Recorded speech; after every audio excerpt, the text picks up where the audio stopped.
নমস্কার, নমস্কার, নমস্কার, নমস্কার, নমস্কার, নমস্কার, নমস্কার। আপনাদের সবাইকে সবাইকে সবাইকে নমস্কার জানাচ্ছে আপনাদের সৌমিত্র বসু। সবাইকে অজস্র শুভকামনা জানাচ্ছে, সবাইকে স্বাগত জানাচ্ছে আজকের এই শরণাগত অনুষ্ঠানে এবং সবাইকে শুভ সকাল জানাচ্ছে। শুভ হোক, শুভ হোক, শুভ হোক, সকলের শুভ হোক, সকলের ভালো হোক, সকলের মঙ্গল হোক। আজ গোস্বামী মতে শ্রী শ্রী সীতা নবমী ব্রতের পারণ। বেনি মাধবশীলের পঞ্জিকা অনুযায়ী আজকের দিনটার কথা এবার বলবো। আজকে 23শে বৈশাখ 1432, ইংরেজির 7ই মে 2025, বুধবার। আজ দশমী। সূর্যোদয়ের সময় ভোর 5:05, সূর্যাস্তের সময় বিকেল 6:03। নক্ষত্র পূর্ব ফল্গুনী। আজকে জন্মে সিংহ রাশি, ক্ষত্রিয় বর্ণ, নরগণ। রাত্রি 2:59 গতে কন্যা রাশি, বৈশ্য বর্ণ, মতান্তরে শূদ্র বর্ণ। আমাদের হোয়াটসঅ্যাপে চিঠি পাঠাবার নাম্বার 9831922927। চিঠির গোড়ায় অতি অবশ্যই SG লিখতে হবে। তো এবার আজকের অনুষ্ঠান সম্পর্কে বলি। প্রথমে তো পুরাণ চিরন্তন। পুরাণ চিরন্তনে আমরা দীর্ঘদিন ধরে বলছি দিব্যাস্ত্রের কথা। নানান ধরনের দিব্যাস্ত্রের কথা বলেছি আমরা আমাদের রামায়ণে, মহাভারতে, বিশেষ করে মহাভারতে যেহেতু কুরুক্ষেত্র যুদ্ধের মতো অত বড় একটা ঘটনা ঘটেছে, যেখানে বলতে পারেন গোটা ভারত জুড়ে যত সমস্ত বড় বড় অতিরথ, মহারথ, সব মানুষজন তারা এসে জড়ো হয়েছেন। সেই সমস্ত যুদ্ধে তো নানান ধরনের অস্ত্রের ব্যবহার হবেই। তো সেই দিব্যাস্ত্রের কথা বলেছি, অনেকটাই বলেছি, আর হয়তো সামান্য একটু বাকি আছে। তারপরে চলে যাব স্বামী বিবেকানন্দের রচনা থেকে পাঠ, কর্মজীবনে বেদান্ত, প্রথম পর্ব। অল্প খানিকটা পড়া হয়েছিল, আরো খানিকটা পড়ে শোনাবো আপনাদের। তারপর ঠাকুর শ্রী রামকৃষ্ণ পরমহংসদেবের কথামৃত থেকে পড়ে শোনাবো স্বামী গোকুলানন্দজির রচনা থেকে মানসিক চাপ জয় করার উপায় নিয়ে তার যে গ্রন্থ, সেই গ্রন্থ থেকে পড়ে শোনাবো আপনাদের। চিঠিপত্র তো পড়তেই হবে, এবং শেষে বাইরে দূরে 92.7 বিগ FM এ শরণাগত অনুষ্ঠান শুরু হচ্ছে পুরাণ চিরন্তন দিয়ে, দিব্যাস্ত্র। এই নিয়ে আরো কিছু কথা বাকি, সেই কথা বলবার জন্য প্রস্তুত হয়ে আছে আপনাদের সৌমিত্র বসু। পুরাণ চিরন্তনে 92.7 বিগ FM এ শরণাগত অনুষ্ঠান শুনছেন। তো এই যে কত রকমের দিব্যাস্ত্র হয়, মহাভারতে শুধুমাত্র দিব্য অস্ত্রের নাম এবং প্রয়োগের কথা সে তো বলা হয়েইছে, কিন্তু সেইটা বলেই থেমে থাকেনি। মহাভারতের উদ্যোগ পর্বে দিব্যাস্ত্র ঠিক কত রকমের হয় তার একটা বর্ণনা আছে, এবং নীলকণ্ঠকৃত টিকায় সেটা আরো স্পষ্ট করে বলা আছে। কি বলা হচ্ছে? মহাভারতের বিবরণ অনুযায়ী দিব্যাস্ত্র 8 রকমের হতে পারে। 8 রকমের দিব্যাস্ত্র আছে। কি কি? কাকুদিকো, শুকো, নাকো, অক্ষিসন্তর্জন, সন্তান, নর্তক, ঘোর এবং আস্যমোদক। আর একবার বলবো নামগুলো? হ্যাঁ, বলি। কাকুদিকো, শুকো, নাকো, অক্ষিসন্তর্জন, সন্তান, নর্তক, ঘোর এবং আস্যমোদক। মানে কাকুদিকো এর মানে কি? এই অস্ত্রটার কাজ কি? নীলকণ্ঠের টিকায় এটা আছে। নীলকণ্ঠ বলছেন যে এই কাকুদিকো এবং প্রস্যাপন একই ধরনের অস্ত্র। প্রস্যাপন সম্পর্কে বলেছিলাম এর আগে, মনে আছে? না, ভুলে গেছেন। স্বাভাবিক, আপনি তো অস্ত্র ব্যবহার করেন না। আর অস্ত্র বলতে ছোড়া, ছুরি, বন্দুক, পিস্তল এইগুলোই আমরা জানি, বড়জোর বোম টোম জানি। এই সমস্ত সংস্কৃত নাম এগুলো তো আমাদের জানবার কথা নয়, ফলে প্রস্যাপন তো ভুলে গেছেন। কিন্তু যেটা বলবার সেটা হচ্ছে যে প্রস্যাপন বিপক্ষের সৈন্যদের ঘুম পাড়িয়ে দেয়। মনে পড়ছে এবার? তো এই যে কাকুদিকো, কাকুদিকো মানে হচ্ছে যে গজারোহী বা অশ্বারোহী যে সৈন্যরা, তারা গজ বা অশ্বের ককুদের ওপরেই নিদ্রিত হয়ে পড়ে, তার পিঠের ওপরেই ঘুমিয়ে পড়ে, তাই এর নাম হচ্ছে কাকুদিকো। তারপরে সুখ, সুখ হচ্ছে সম্মোহনের অস্ত্র। এই অস্ত্র ভ্রম তৈরি করে। কিরকম ভ্রম? ভ্রম মানে, আমরা তো ভ্রম বলতে একটা খুব চালু কথা হচ্ছে আমাদের, হ্যাঁ, যে রজ্জুতে সর্প ভ্রম, অর্থাৎ যেখানে বিপদের কিছু নেই সেইখানে বিপদের ভয় পাওয়া, যেখানে কোনো ঝামেলার ব্যাপার নেই সেইখানে ঝামেলা হতে পারে, ঝামেলা হতে পারে, হরে বাবা হরে বাবা, এরকম স্বভাব অনেক মানুষের আছে না? যে কোনো কিছুতেই টেনশন করা আমরা বলি। তো তারা নিশ্চয়ই ওই সুখ নামে যে সম্মোহন অস্ত্র, সেইটাকেও প্রয়োগ করেছে তাদের উপর। এইরকম মজা করছে আপনাদের। তো যেখানে ভয়ের কিছু নেই সেখানেও ভয় হয়। আচ্ছা, এরপরে হচ্ছে নাকো। নাকো হচ্ছে উন্মাদনা সৃষ্টিকারী অস্ত্র। মানে প্রতিপক্ষের উপর প্রয়োগ করলে সে কিরম নেশাগ্রস্ত হয়ে পড়ে এবং তার মনে হয় যে আমি স্বর্গে পৌঁছে গেছি, আমি দারুণ, সে উন্মাদের মতন হয়ে যায়, যেন স্বর্গ নরকং পশ্যতি তন্নামকম উন্মাদং নাম। মানে মনে হচ্ছে যেন স্বর্গে পৌঁছে গেছি, ও আমি স্বর্গে পৌঁছে গেছি, উন্মাদ হয়ে গেছি আমি। অর্থাৎ খুব খানিকটা গাঁজা টাজা খাইয়ে দিলে যেরকম দশা হবে, আমি জানি না, আমি যে খুব গাঁজা খেয়েছি এমনটা নয়, কি আরো সব মারাত্মক মারাত্মক সব বলে না নেশার জিনিস, সেইরকম খাইয়ে দিলে যা হয় সেই রকমটা হতে পারে এই যে সুখ নামে যে অস্ত্র, সেই অস্ত্রের প্রয়োগের ফলে। শুনছেন পুরাণ চিরন্তনে দিব্যাস্ত্রর কথা। আরো কথা বলবার জন্য ফিরে আসছে আপনাদের সৌমিত্র বসু। গান শুনি একটু, তারপর এই যে সুখ বলে যে অস্ত্রটার কথা বলছিলাম, এই সুখ অস্ত্রটা মানুষকে নেশাগ্রস্ত করে দেয়। নেশাগ্রস্ত একটা অস্ত্র কি করে করবে? 92.7 বিগ এফএম এ শরণাগত অনুষ্ঠানে শুনছেন পুরাণ চিরন্তনে দিব্যাস্ত্রের কথা। না, একটা হতে পারে যে এমন একটা ধোঁয়া ছড়িয়ে দেওয়া হলো যাতে করে সকলে নেশাগ্রস্ত হয়ে গেল। আমি জানি না কিভাবে হতো, আমি বলতে পারবো না, সে পণ্ডিতেরা জানেন কিনা আমি তাও জানি না, কিন্তু এই রকম অস্ত্রের কথা বলা হচ্ছে। তো এই যে নেশাগ্রস্ত করে দেওয়া, সেটা তো কায়দা করে শত্রুপক্ষের কাছে গিয়ে তাদের নেশাগ্রস্ত করে দেওয়াও হতে পারে। তাহলে এই কৌশলটাও আসলে একরকমের একটা অস্ত্র, এটা আমরা এর আগে বলেছিলাম।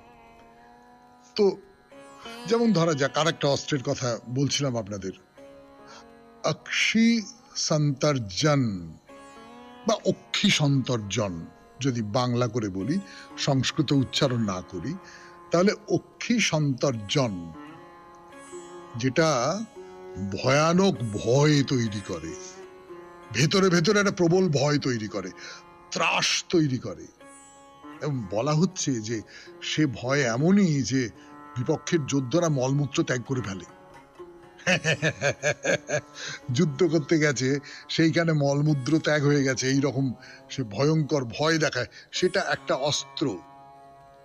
তো যত শুনছি এগুলো তত বেশি করে মনে হচ্ছে না যে না, অস্ত্র না, এগুলো আসলে কৌশল।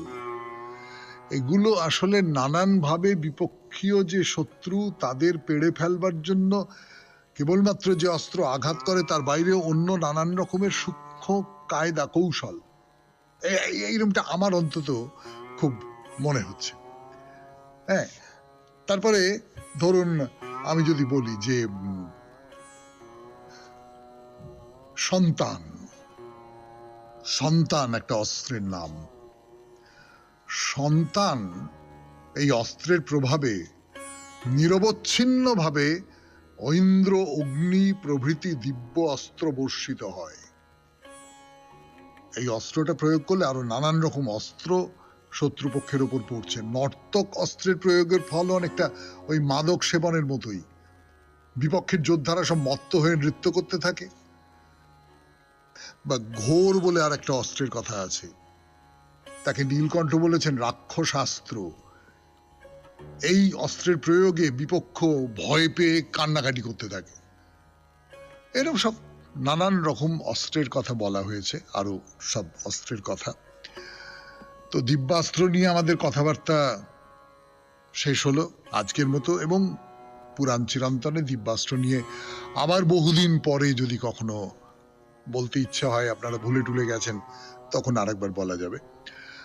আপাতত গানের পর স্বামী বিবেকানন্দের রচনা থেকে পাঠ। আমি আছি আপনাদের সঙ্গে, আপনাদের সৌমিত্র বসু। স্বামী বিবেকানন্দের রচনা থেকে পাঠ। রচনার নাম কর্মজীবনে বেদান্ত, প্রথম পর্ব। এইরূপে নানা দিক হইতে দেখিলে ইহা স্পষ্টই অনুমিত হয় যে এই দর্শনের আলোকে জীবন গঠন ও জীবনযাপন করা অবশ্যই সম্ভব। আর যখন আমরা পরবর্তীকালের ভগবদ গীতা আলোচনা করি, আপনারা অনেকেই বোধহয় এই গ্রন্থখানি পড়িয়াছেন। ইহা বেদান্ত দর্শনের সর্বোৎকৃষ্ট ভাষ্য। তখন দেখিতে পাই আশ্চর্যের বিষয়, যুদ্ধক্ষেত্র এই উপদেশের স্থান বলিয়া নির্বাচিত হইয়াছে। সেখানেই শ্রীকৃষ্ণ অর্জুনকে এই দর্শনের উপদেশ দিতেছেন। আর গীতার প্রত্যেক পৃষ্ঠায় এই মত স্পষ্টভাবে প্রকাশিত রহিয়াছে। তীব্র কর্মশীলতা, কিন্তু তাহার মধ্যে আবার চির শান্ত ভাব।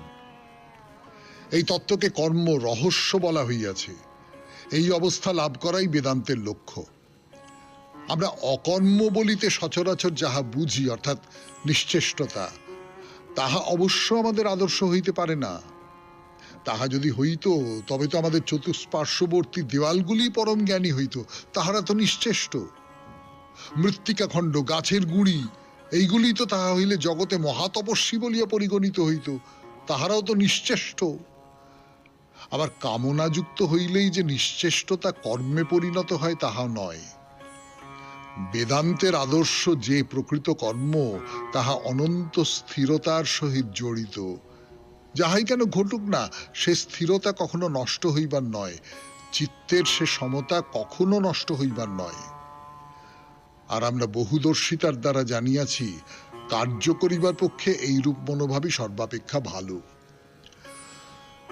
আমাকে অনেকে অনেকবার জিজ্ঞাসা করিয়াছেন, আমরা কাজের জন্য যেমন একটা আকর্ষণ বোধ করিয়া থাকি, তেমন আকর্ষণ না থাকিলে কেমন করিয়া কাজ করিব? আমিও পূর্বে এইরূপ মনে করিতাম, কিন্তু যতই আমার বয়স হইতেছে, ততই আমি অভিজ্ঞতা লাভ করিতেছি, ততই দেখিতেছি উহা সত্য নহে। কাজের ভিতর যত কম আকর্ষণ বা কামনা থাকে, আমরা ততই সুন্দরভাবে কাজ করিতে সমর্থ হই। আমরা যতই শান্ত হই, ততই আমাদের নিজেদের মঙ্গল, ততই আমরা আরো বেশি কাজ করিতে পারি। যখন আমরা ভাবাবেগ সংযত করিতে পারি না, তখনই আমাদের শক্তির বিশেষ অপব্যয় হয়। আমাদের স্নায়ুমণ্ডলী বিকৃত হয়, মন চঞ্চল হইয়া উঠে, কিন্তু কাজ খুব কমই হয়। যে শক্তি কার্যরূপে পরিণত হওয়া উচিত ছিল, তাহা শুধু হৃদয়াবেগেই পর্যবসিত হয়। মন যখন খুব শান্ত স্থির থাকে, কেবল তখনই আমাদের সমুদয় শক্তিটুকু সৎকার্যে নিয়োজিত হইয়া থাকে। যদি তোমরা জগতে বড় বড় কর্মকুশল ব্যক্তির জীবনী পাঠ করো, দেখিবে তাহারা অদ্ভুত শান্ত প্রকৃতির লোক ছিলেন। কিছুতেই তাহাদের চিত্তের সমতা নষ্ট করিতে পারিত না। এই জন্য যে ব্যক্তি সহজেই রাগিয়া যায়, সে বড় একটা কাজ করিতে পারে না। আর যে কিছুতেই রাগে না, সে সর্বাপেক্ষা বেশি কাজ করিতে পারে। যে ব্যক্তি ক্রোধ, ঘৃণা বা কোনো রিপুর বশীভূত হইয়া পড়ে, সে এ জগতে বড় একটা কিছু করিতে পারে না। সে নিজেকেই যেন খণ্ড খণ্ড করিয়া ফেলে, সে বড় একটা কাজের লোক হয় না। কেবল শান্ত, ক্ষমাশীল, স্থির চিত্ত ব্যক্তি সর্বাপেক্ষা বেশি কাজ করিয়া থাকেন। শুনলেন স্বামী বিবেকানন্দের রচনা থেকে পাঠ। 92.7 বিগ FM এ শরণাগত অনুষ্ঠানে এইবার কথামৃত। ফিরে এলাম গানের পর। 92.7 বিগ FM এ শরণাগত অনুষ্ঠান শুনছেন। এখন কথামৃত থেকে পাঠ করে শোনাচ্ছি আমি, আপনাদের সৌমিত্র বসু। এর আগের দিন আপনাদের যেটা বলছিলাম, যে ঠাকুর সেই যে যাত্রাওয়ালা ছেলেটি বিদ্যার চরিত্রে অভিনয় করে, তার সঙ্গে অনেকক্ষণ ধরে কথা বলেছেন। তার অনেক প্রশ্ন, ঠাকুর সেই সমস্ত প্রশ্নগুলোর উত্তর দিয়েছেন, তার নিজের অনুভবের কথা বলেছেন, উপলব্ধির কথা বলেছেন। তার একটাই কারণ, সে কিন্তু জিজ্ঞাসু, সে কিন্তু শিশিক্ষু, তাকে যাত্রা করতে হয়, সংসারের মধ্যে জড়িয়ে গেছে, কম বয়সে বিয়ে করেছে, একটি মেয়ে মারা গেছে, আরেকটি মেয়ে হয়েছে, সেসব তো করতে হবে, ঠিক আছে।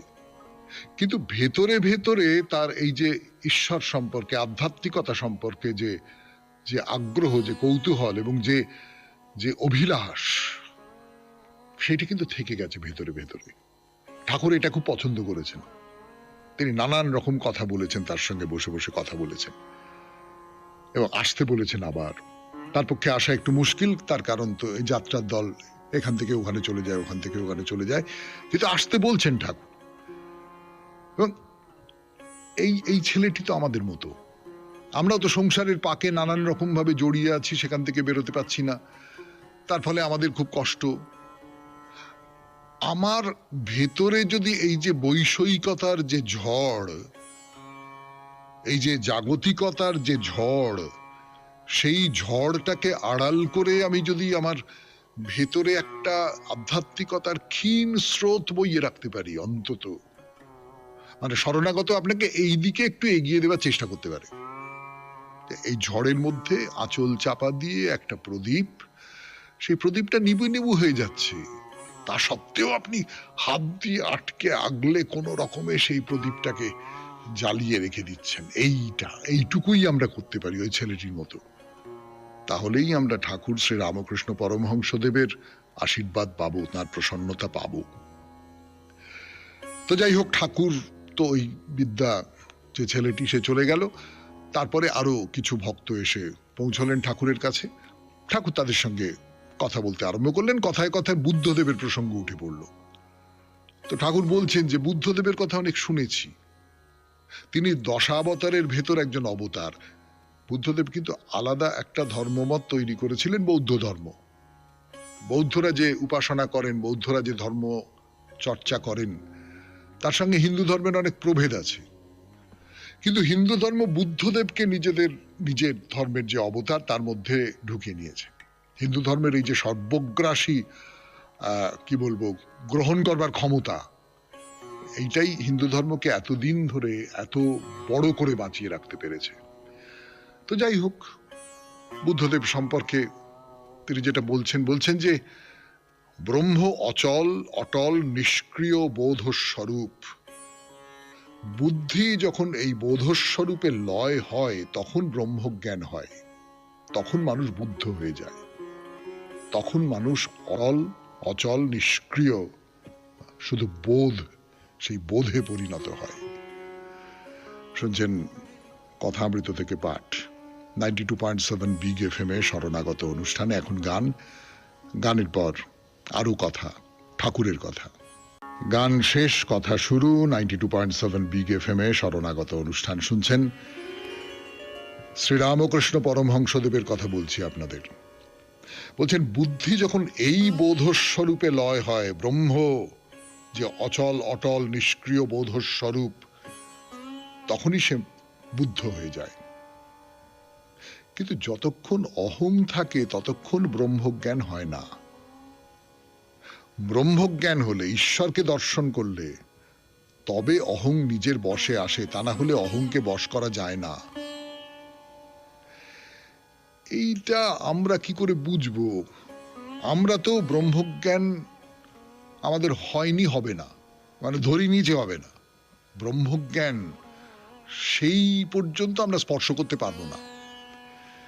কিন্তু বোঝাবার জন্য আপনাদের বলছি, ধরুন খুব একটা বড় কিছু দিকে আপনি যাচ্ছেন, একটা খুব বড় কোনো শিক্ষা পেতে চাচ্ছেন, খুব বড় একটা অভিজ্ঞতার মধ্যে যেতে যাচ্ছেন, যে অভিজ্ঞতা আপনাকে নতুন নতুন নতুন নতুন পথে নিয়ে যাবে, নতুন নতুন অনুভূতির দরজায় নিয়ে যাবে, সেই রকম সব অভিজ্ঞতা। সেখানে আপনার অহং কিন্তু একটা বড় বাধা হতে পারে। ধরুন আপনি কোনো একটা বড় জায়গায় গেছেন, আপনি মনে মনে এটা ভাবছেন যে ঠিক আছে, হ্যাঁ আমি তো ভাই, আমি হচ্ছি অমুক, আমার সঙ্গে আমি তো, হ্যাঁ দেখছি ঠিক আছে, ভালোই তো, বেশ সুন্দর, হ্যাঁ। তখন কিন্তু আপনার সত্যি সত্যি দেখা হবে না। মানে আপনি তখন ক্রমাগত না এ আর এমন কি, আমি একটা বিয়ে, এইটা যতক্ষণ ভাবছেন ততক্ষণ পর্যন্ত ঠিক ঠিক করে দেখা হবে না আপনার।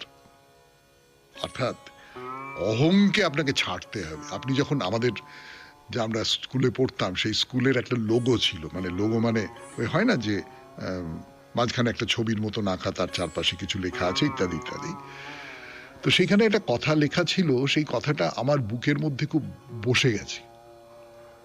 কথাটা হচ্ছে শ্রদ্ধাবান লভতে জ্ঞানম। যে শ্রদ্ধাবান, যিনি শ্রদ্ধাবান তিনি জ্ঞান লাভ করতে পারেন। যার শ্রদ্ধা নেই, অশ্রদ্ধা নিয়ে কোনো কিছু লাভ করা যায় না। আপনি যা কিছু লাভ করতে চাইবেন সেই সমস্তটার সম্পর্কে আপনার একটা গভীর বিনতি থাকতে হবে। আমার এটা পেলে আমি ধন্য হই, আমি কৃতার্থ হই, এটা পেলে আমার খুব ভালো লাগবে, এই বোধটা আপনার ভেতরে থাকতে হবে। যদি সেটা না থাকে তাহলে ওটা আপনার পাওয়া হলো না। এই হলো সোজা কথা। কিন্তু এই যে অহং, এটাকে দূর করা খুব মুশকিল। ভেবে দেখুন, আমরা কেউ কিন্তু নিজের অহংকে দূর করতে পারি না। একটা ভেতরে ভেতরে থাকেই। আমার সামাজিক মর্যাদার জায়গা থেকে একটা থাকে, আমার বিদ্যার মর্যাদা থেকে একটা থাকে, আমার ক্ষমতার মর্যাদা থেকে একটা থাকে, আমার বর্ণের মর্যাদা থেকে একটা থাকে, আমি বামুন, হ্যাঁ, এরকম সব থাকে। জ্ঞান যখন মাথার উপরে আসে তখন এটা ছোট হয়ে যায়। অহংকে যদি নিজের ছায়া বলে ভাবি, যেটা ঠাকুর বলছেন, সেই ছায়াকে তো মুছে ফেলা যায় না। একমাত্র জ্ঞান ও সূর্য যখন মাথার উপরে উঠছে তখন ছায়া ছোট হয়ে যায়। শুনলেন কথামৃত থেকে পাঠ, 92.7 বিগ এফএম এ শরণাগত অনুষ্ঠানে। এখন গান, গানের পর স্বামী গোকুলানন্দের রচনা থেকে পড়ে শোনাবো। মানসিক চাপ সম্পর্কে কিছু মতামত তিনি জানাচ্ছেন আমাদের। গোকুলানন্দের রচনা থেকে পড়ে শোনাবার জন্য মানসিক চাপ, এই নিয়ে তার রচনা। তো মানসিক চাপ সম্পর্কে কিছু মতামত তিনি আমাদের বলছেন, শোনাই 92.7 বিগ এফএম এ শরণাগত অনুষ্ঠানে। উদাহরণস্বরূপ ধরুন কেউ একজন এক বিশেষ ভাব নিয়ে বসে আছেন কোনো মন্দির বা কোনো ধর্মস্থানে। আপনি যদি তার কাছে এখন যান, তিনি আপনাকে রুক্ষ কণ্ঠে বলে উঠবেন, আমাকে বিরক্ত করবেন না, আমি এখন ধ্যান করছি। অথচ ধ্যান যদি আপনার সার্থক হয় তবে নিঃসন্দেহে ধ্যানাবস্থার পুরো সময়টাই এক অতুলনীয় উচ্চভাবে মগ্ন ছিলেন আপনি। সৃষ্টি হয়েছিল এক মেলবন্ধন আপনার ঊর্ধ্বতর প্রকৃতির সাথে।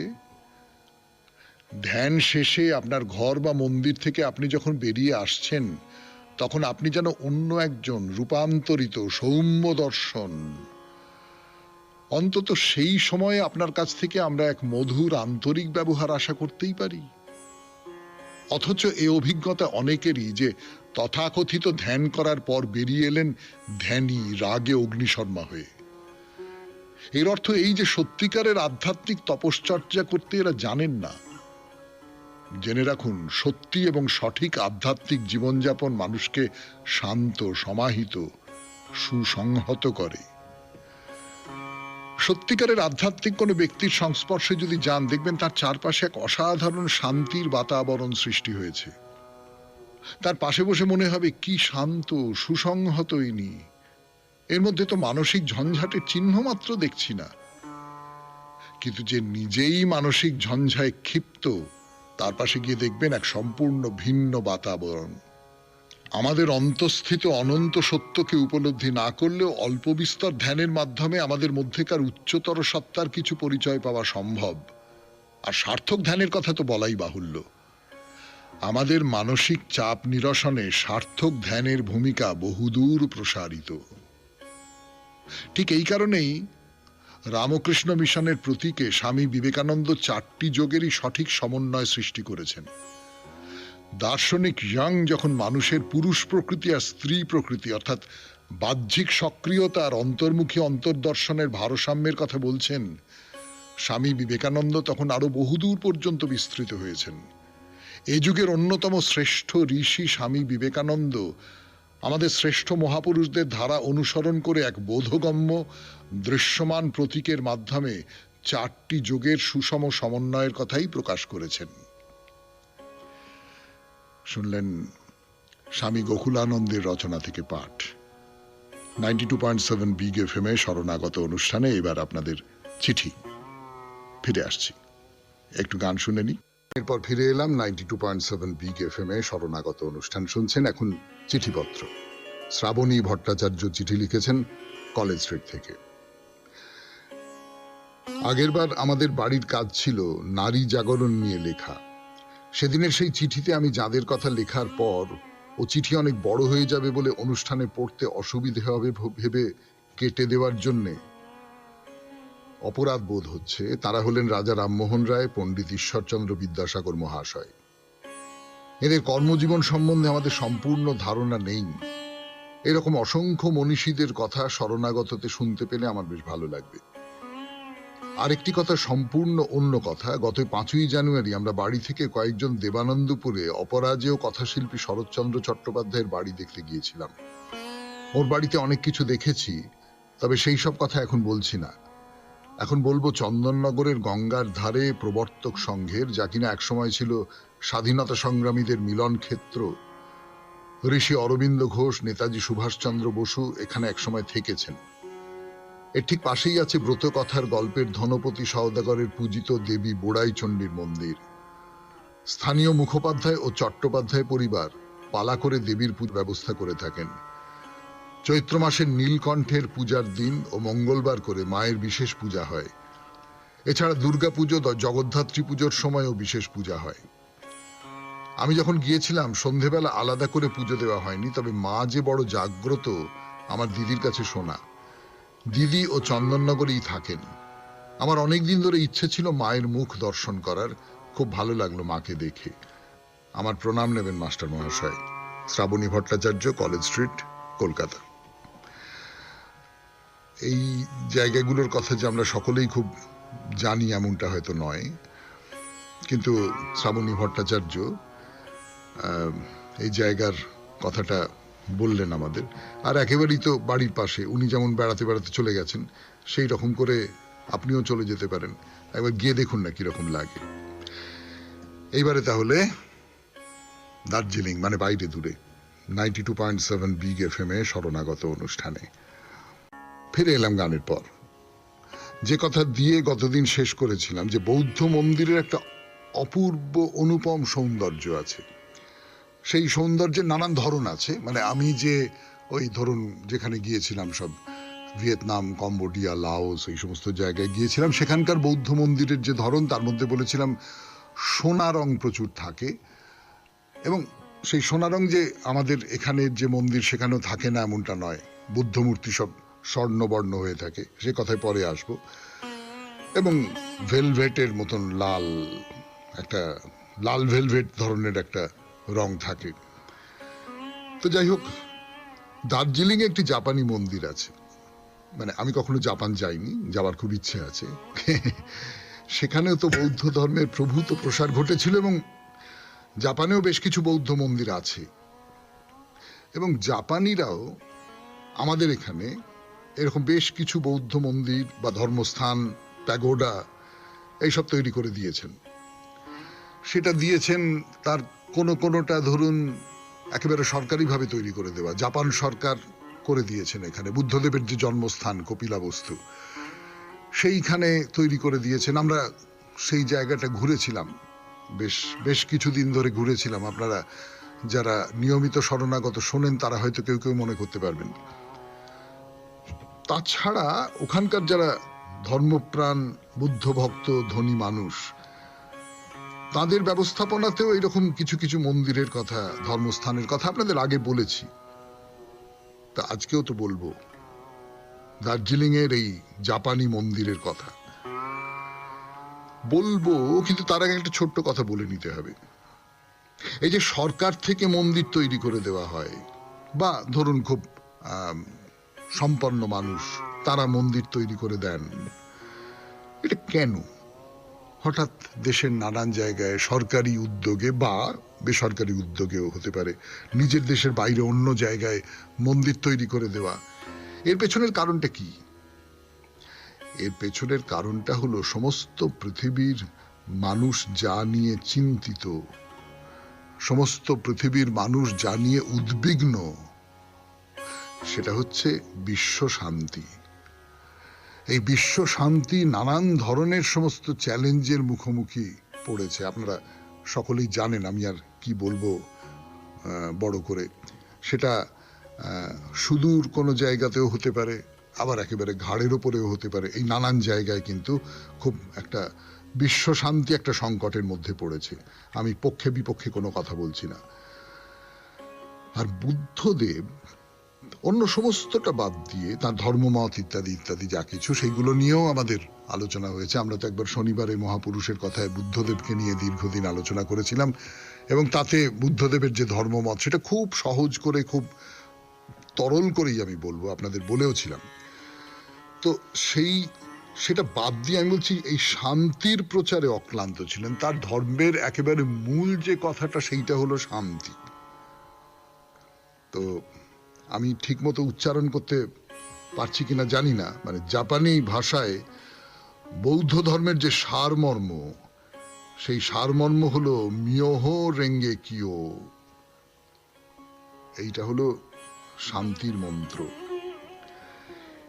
এবার আপনাদের আমি একটু কল্পনা করে দেখতে বলবো, এই যে দার্জিলিং এ পাহাড়, ভোরবেলা কুয়াশা কুয়াশা, কুয়াশার ফাঁক দিয়ে অল্প অল্প করে হয়তো কিছু কিছু গাছ দেখা যাচ্ছে। গাছগুলো সারা রাত ধরে শিশির পড়েছে, তাতে ভিজে ভিজে ভিজে ভিজে চুপসে আছে একটু। তার মধ্যে থেকে অনেক মানুষের কণ্ঠে মন্ত্র ভেসে আসছে। সেই মন্ত্রের সঙ্গে ডম ডম ডম ডম ওদের যে বাদ্যযন্ত্র, সেই বাদ্যযন্ত্রের আওয়াজ, সেটা কল্পনা করে দেখুন, এটা অপূর্ব অপূর্ব পরিবেশ তৈরি করে দেয় না?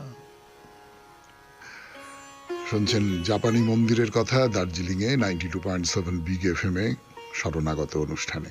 জাপানি মন্দির নিয়ে কথা 92.7 বিগ এফএম এ শরণাগত অনুষ্ঠানে। আমরা এখন বাইরে দূরের একেবারে শেষ পর্যায়ে, মানে শরণাগতের একেবারে শেষ পর্যায়ে এসে পৌঁছেছি।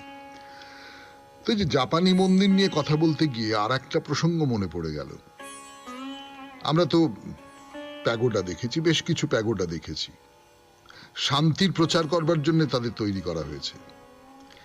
এই যে প্যাগোডা আর জাপানি মন্দির, এদের মধ্যে বেশ খানিকটা তফাৎ আছে। শান্তির যে প্যাগোডা, সেগুলো আসলে এক ধরনের বৌদ্ধ স্তূপ। স্তূপের কথা তো আমরা সবাই জানি, বৌদ্ধদের উপাসনা করবার জায়গা স্তূপ। বিশ্ব শান্তির জন্য প্রার্থনা করার উদ্দেশ্য নিয়ে এই স্তূপ তৈরি হয়েছে। এই স্তূপ বলছে যে সমস্ত পৃথিবীতে শান্তির সুবাতাস ছড়িয়ে পড়ুক, এই এই এই এই আকাঙ্ক্ষা থেকে তৈরি হয়েছে এই জাপানি মন্দির বা এই যে পিস প্যাগোডা। আপনারা পিস প্যাগোডা নামটার মধ্যেই বুঝতে পাচ্ছেন যে একটা শান্তির কথা বলা আছে। তো এই মন্দিরে যেটা, যারা জাপানি, যারা বৌদ্ধ ধর্মের অনুরাগী মানুষ, ভক্ত মানুষ, তাদের প্রার্থনা করবার জন্য, তাদের তীর্থযাত্রার জন্য এগুলো তৈরি করা হয়েছে। কথাটা বলে নিলাম তার কারণ, আমরা যাকে জাপানি মন্দির বলছি বা পিস প্যাগোডা, এই বৌদ্ধ ধর্মের একজন সাধক, তার নামটা বলি। আমি আবারও বলছি, আমি ঠিক ঠিক উচ্চারণ করতে পারবো কিনা জানি না। নিচি বাচ্চু ফুজি। তার জন্ম 1885 খ্রিস্টাব্দে, তিনি প্রয়াত হন 1985 খ্রিস্টাব্দে। জাপানি বলাই বাহুল্য। তিনি এই শান্তি মন্দির তৈরি করেছিলেন 1972 খ্রিস্টাব্দের 3রা নভেম্বর তারিখে। এই মন্দিরের ভিত্তিপ্রস্তর স্থাপিত হয়। মন্দিরটির উদ্বোধন করা হয় 1 নভেম্বর 1992 খ্রিস্টাব্দে। তো এই যে বৌদ্ধ মন্দির বলুন, স্তূপ বলুন, এটি তৈরি করিয়েছিলেন যিনি হাতে কলমে তৈরি করেছিলেন, অর্থাৎ যিনি স্থপতি ছিলেন, তার নামটাও বলি আপনাদের। জাপানের অত্যন্ত বিখ্যাত একজন স্থপতি, তার নাম হচ্ছে এম অহোকা। তো এই এম অহোকার এই স্তূপ তৈরি করতে সময় লেগেছিল পাক্কা 3 বছর। এই অবধি থাক। আজকের শরণাগত, আজকের বাইরে দূরে 92.7 বিগ এফএম এ শরণাগত অনুষ্ঠান আজকের মতো এখানেই শেষ করছি। আমাদের হোয়াটসঅ্যাপে চিঠি পাঠাবার নাম্বার 9831922927। চিঠির গোড়ায় অতি অবশ্যই SG লিখতে হবে। কবিতা দিয়ে শেষ করব, রবীন্দ্রনাথের কবিতা। কবিতার নাম মা লক্ষ্মী। কার পানে মা চেয়ে আছো মেলি দুটি করুণ আখি? কে ছিঁড়েছে ফুলের পাতা, কে ধরেছে বনের পাখি? কে কারে কি বলেছে গো, কার প্রাণে বেজেছে ব্যথা? করুণায় যে ভরে এলো দুখানি তোর আঁখির পাতা। খেলতে খেলতে মায়ের আমার আর বুঝি হলো না খেলা? ফুলের গুচ্ছ কোলে পড়ে কেন মায়ে হেলা ফেলা? অনেক দুঃখ আছে হেথায়, এ জগৎ যে দুঃখে ভরা। তোমার দুটি আঁখির সুধায় জুড়িয়ে গেল নিখিল ধরা। লক্ষ্মী আমার বল দেখি মা, লুকিয়েছিলি কোন সাগরে? সহসা আজ কাহার পুণ্যে উদয় হলি মোদের ঘরে? সঙ্গে করে নিয়ে এলি হৃদয়ে ভরা স্নেহের সুধা। হৃদয়ে ঢেলে মিটিয়ে যাবি এ জগতের প্রেমের ক্ষুধা। থামো থামো, ওর কাছেতে কইও না কেউ কঠোর কথা। করুণ আখির বালাই নিয়ে কেউ কারে দিও না ব্যথা। সইতে যদি না পারে ও, কেঁদে যদি চলে যায়, এ ধরনীর পাষাণ প্রাণে ফুলের মতো ঝরে যায়। ও যে আমার শিশির কণা, ও যে আমার সাঁঝের তারা। কবে এলো কবে যাবে, এই ভয়েতে হইরে সারা। খুব ভালো থাকবেন, আনন্দে থাকবেন। নমস্কার নমস্কার নমস্কার নমস্কার নমস্কার নমস্কার নমস্কার নমস্কার। আপনাদের সবাইকে সবাইকে সবাইকে নমস্কার জানাচ্ছে আপনাদের সৌমিত্র বসু। সবাইকে অজস্র শুভকামনা জানাচ্ছে, সবাইকে স্বাগত জানাচ্ছে আজকের এই শরণাগত অনুষ্ঠানে এবং সবাইকে শুভ সকাল জানাচ্ছে। শুভ হোক, শুভ হোক, শুভ হোক, সকলের শুভ হোক, সকলের ভালো হোক, সকলের মঙ্গল হোক। আজ